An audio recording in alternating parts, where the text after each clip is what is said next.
will fly.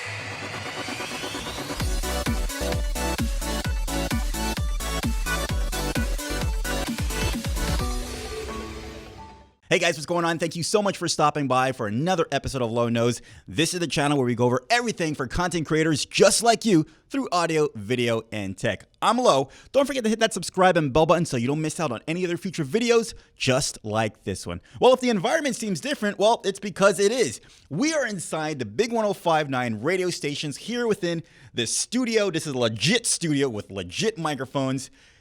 This video is going to be legit. All right, well, if this microphone looks familiar, this is the ElectroVoice RE27 N, and you will normally find this microphone in legit radio stations, broadcast TV shows, especially, where they do things like on ESPN, or if you have your favorite radio show, and they're televising their radio show and you'll see them using microphones like this. This is kind of like an industry standard broadcasting microphone. Reason why? Because this microphone is really great for talking heads in various scenarios. When you have multiple people talking at the same time, you don't want to hear other people's voices bleeding into the mic. So this mic was designed specifically for that as well. Now, this microphone is a bit on the bright side, but all of that is by design for this microphone, especially when you have like a lead horse when it comes to like a talking environment. Normally you want your lead horse to kind of like stand out above all the other talking heads.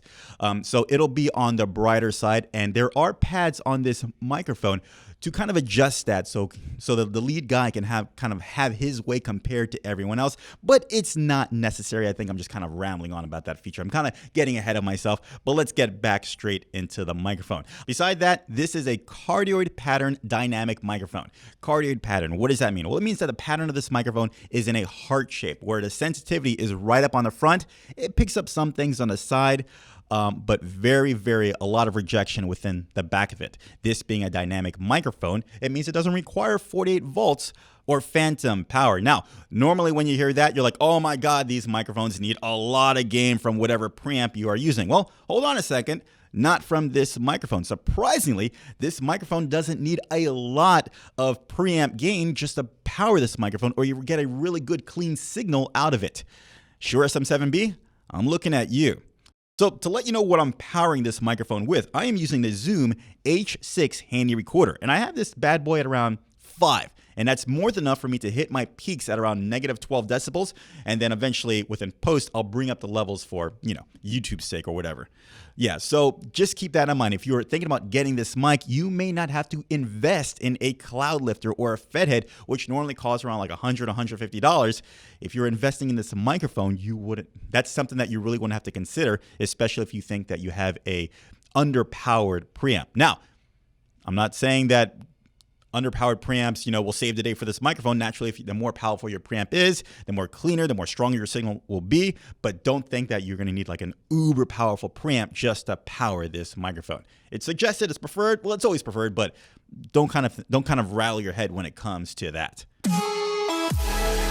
So let's do a couple of general tests when it comes to this microphone. Like I said before, normally since you're in a broadcast environment and you're talking to people, the design of this microphone that you'll notice right off the bat is that it doesn't really have a proximity effect. Now, the proximity effect is when you get closer to the microphone or away from the microphone, the tone of your voice is affected, where it seems like I'm bigger than life. And here I'm like, oh, I'm just kind of a little lighter.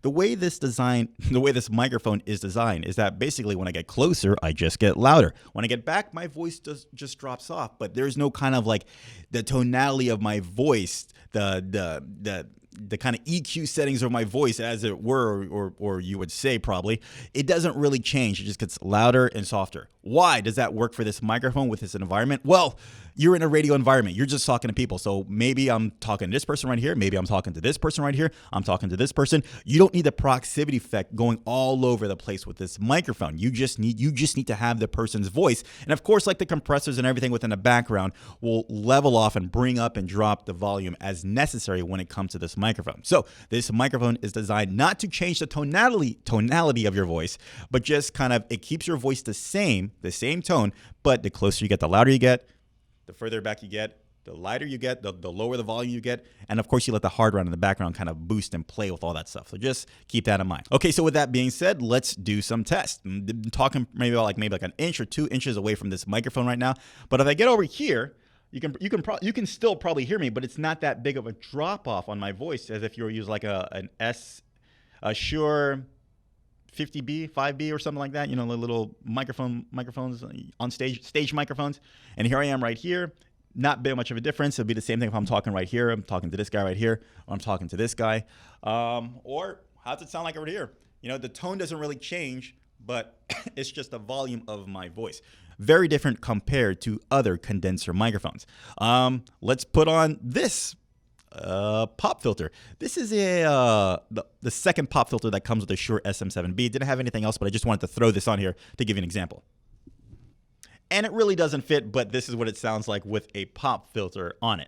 What do you think? Okay, so with all that being said, as you're looking at the microphone, you're like, man, this is a pretty busy looking microphone, and it's got some kind of switches going on here. What's this all about, this, Lo? Tell us all about these switches. Okay, all right, I will. First thing on my left, your right, we have a high-pass filter. Actually, no, it's not a high-pass filter. It's like a high-pass drop-off. So normally, this is a bright microphone, right?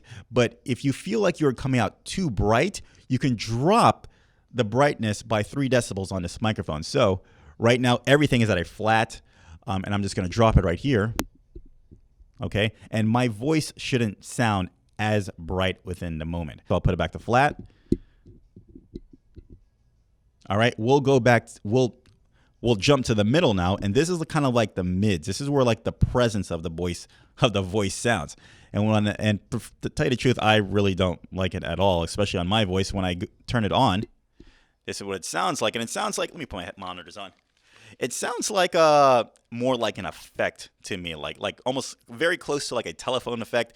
Not really sure why you want to do it. Maybe to make it clear that someone is separate from someone else, but it's not really a flattering effect. Maybe in conjunction with everything else, all the other switches, you can make it sound decent, or you can have some kind of use or purpose for it. But as of right now, you know, we'll stick with flat. All right, so we're back on. Sounds much, much fuller again. All right, and this one, this is our bass roll-off, or our low-cut filter. Naturally, this is the switch you would use for cutting off the low end of a kind of like a microphone signal. So if you had like a low rumbling sound of an AC or a computer, or just some kind of low rumbling end of something or another, you would engage this switch. You would engage the switch just like that, so you can avoid those low rumblings sounds. To my experience, it makes my voice sound kind of tinny. I think it might be a little too aggressive on the roll-off, but this is what it sounds. Let me monitor it again. And this is what it sounds. Yeah. It makes my voice sound very, very, very tinny. Don't like it. So I'll keep everything on neutral, where it just sounds just fine to my voice. Now, most people who have this microphone or use this microphone, they just leave it on default. So if you're considering using this microphone and wondering what you're going to use, most likely you're going to stick with the default settings. And I will tell you something right now. All 5 of these microphones in this studio right here, they're all set on default. So do as you wish. All right, so let's do something different. I've just been talking to this microphone the entire time.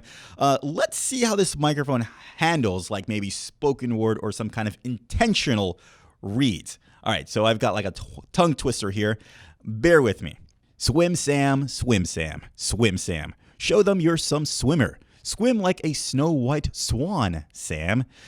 You know how the snow white swan swam. 6 sharp, shivering sharks are gonna snap your limb. But a swim well swum is a well swum swim. So swim, Sam, swim.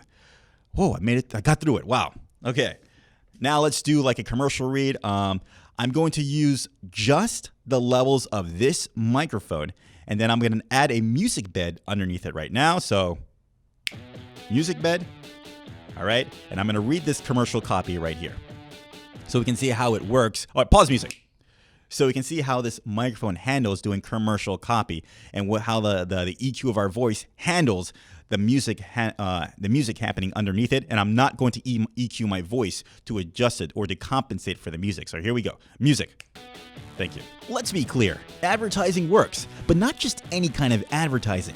Gone are the days of bullet points being read over a bed of music. You need advertising that's going to speak to your audience, that will instill trust in your band. Brand. How do you make this connection? Easy, with low nose. Sort of. Yeah, you know. All right, so this is the part I'm sure that you are dying to know if you already haven't clicked the links down below. How much does this microphone cost? Well, this microphone runs for about $4.99. And here's the kick in the nuts. It doesn't come with a shock filter. No. Shock mount. It doesn't come with a shock mount. That really sucks. But not that it really needs one. I mean, you could. The ones that are set up here doesn't come with the additional or separate or optional shock mount. It just comes with the standard kind of like L groove here, where it just plugs into the microphone and just goes into wherever boom arm or tripod, or not tripod, or boom arm that you have available. But it does come with something so you can have it connected, but the shock mount is separate. So for $4.99. Now, if that price sounds really, really bad to you, well, take into consideration, most dynamic microphones, you've got to spend an extra $100 or $150 to get a cloud lifter or a fed head.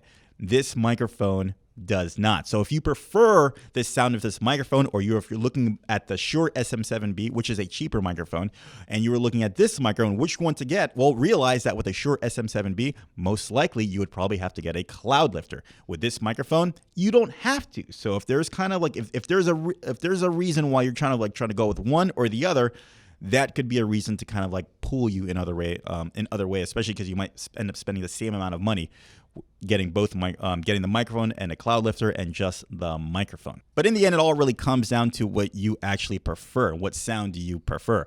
Check out the channel or come back to the channel depending on when you're watching this video. But I'm going to do a side-by-side comparison between the Shure SM7B and the Electro-Voice RE27. All right, guys, that is it. As always, links are down below if you have any questions or additional questions about this microphone. There is also additional reviews as well. So go ahead, just click on the link and you can review to your heart's content. Okay, that is it, guys. If you like the video, go ahead and leave a like. Subscribe if you love the video. As always, leave a comment down below if you have any questions about this microphone. And also hit me up on my social medias, Low Nose Sort of, on Twitter, Facebook, and Instagram.